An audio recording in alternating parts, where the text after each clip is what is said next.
wish you had the right language to talk to people about somebody who might be facing the challenges of Alzheimer's or dementia, because sometimes we just don't know the right language to use, right? So in this video, I want to give you 7 tips for speaking more eloquently about somebody who might be facing those challenges. Well, the first thing is always maintain that person's dignity and respect.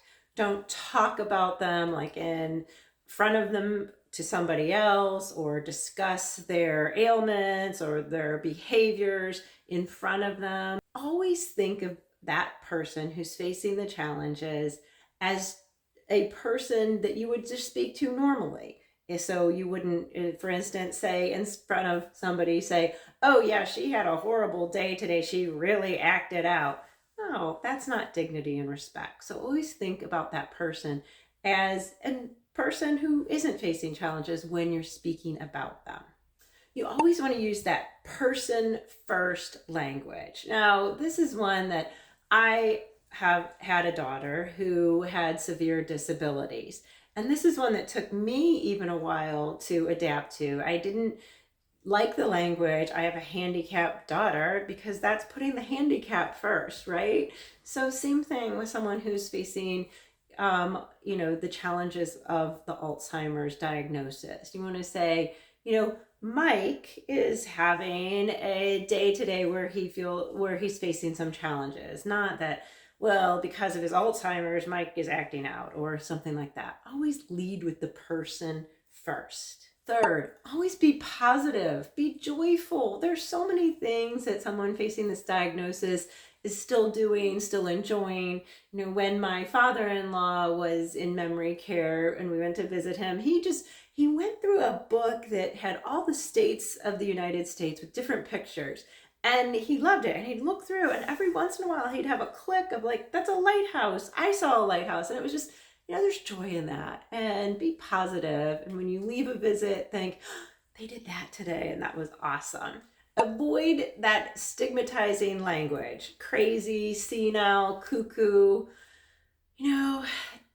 Ageism is something that exists. And I have other videos about ageism. And dealing with dementia and Alzheimer's and memory care, we can slip down that slope of, trying to be humorous, but it is stigmatizing to the person who's facing those challenges. So again, stay positive and try to remove those types of words from your vocabulary. Use empathetic language. So, empathy shows that you get some of the things that they might be struggling with. So if a family member comes in and you're discussing with them, just say, oh, he's very difficult today. Or, it's, again, heading towards that negative and not understanding, you might just say, well, he's, facing some challenges today and we're working through those and we're hoping tomorrow's going to be a better day for him. Having that empathy to know that, boy, you don't know what they're going through and what their struggles are. So I know so many of you are in caregiving for that reason, because you are empathetic. So just keep that in your heart. 6, help educate other people. Again, when my daughter was alive, or when I dealt with my grandmother or my father-in-law, there's so many people that don't know and understand how to deal with someone who's facing challenges or special needs.